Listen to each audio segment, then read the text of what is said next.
வாழ்வினை அர்ப்பணித்து வாழ்ந்தவர்கள் இன்று வாழ்வுக்காக போராடி வருகின்றனர். முன்னாள் போராளியான பரசுராமன் கோணேஸ்வரனின் வாழ்வின் போராட்டங்களோ அதிகம். இலட்சியங்களை நோக்கி விரைந்து கொண்டிருந்தவர்களுக்கு இறுதியில் எல்லாமே மௌனமாகிவிட்டது. யுத்தம் மௌனிக்கப்பட்டது. இவர்களின் வாழ்வும் எதிர்மறையாகியது. மட்டக்களப்பு கணேசபுரம் பகுதியில் வசித்து வருகின்றார் முன்னாள் போராளியான கோடீஸ்வரன். 1990 ஆண்டு விடியலை தேடி விரைந்தவர் 2009 ஆண்டு சரணடைந்து 2012 ஆண்டு புனர்வாழ்வில் இருந்து விடுதலையாகினார். வாழ்நாளினை பொது வாழ்வுக்காக அர்ப்பணித்து விடியலுக்காக விரைந்தவர்களுக்கு இன்று சுய வாழ்வு கேள்விக்குறியாகிவிட்டது. புனர்வாழ்விலிருந்து விடுதலையாகி வந்தவருக்கு குடும்ப வாழ்வில் விடுதலை கிடைக்கவில்லை.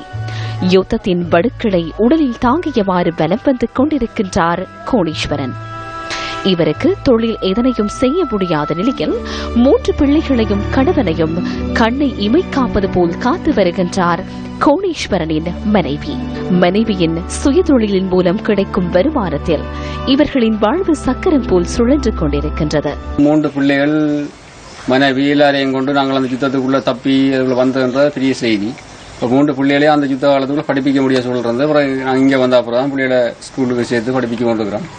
அதில் 2 பேர் படித்து கொண்டிருக்கிறோம். ஒரு ஆள் படிக்க முடியாத சூழல் இருந்தது. பிள்ளைகளை படிப்பு செலவு அதுன்னு சொல்லி அப்போ நிறைய செலவு இருக்குது. இப்போ எனக்கும் இப்போ கால் இயலாது, இயலாது, வயிறு எனக்கு இயலாது, வயிற்று 4 இன்ச்சு குடல் இல்லை, கை இயலாது. மற்றது எனக்கு யூரின் பிரச்சனைலாம் இருக்குது. யூரின் நரம்பெல்லாம் அறந்து யூரின் கண்ட்ரோல் பிரச்சனை எல்லாம் நிறைய என்னை பார்க்க 2 கால் கையோடு இருக்கிறேன். உடல் முழுமையாக பாதிக்கப்பட்டதெல்லாம் இப்போ இருக்கு. இந்த சூழலையும் பெரிய சவாலோட தான் நான் தொழில் செய்து கொண்டிருக்கிறேன். இயற்கை மனிதனுக்கு கற்றுத்தந்த பாடங்கள் ஏராளம். முயற்சி இருந்தால் எதனையும் சாதித்து விடலாம் என்பதை தேனீக்களின் வாழ்வு எமக்கு எடுத்துரைக்கின்றது.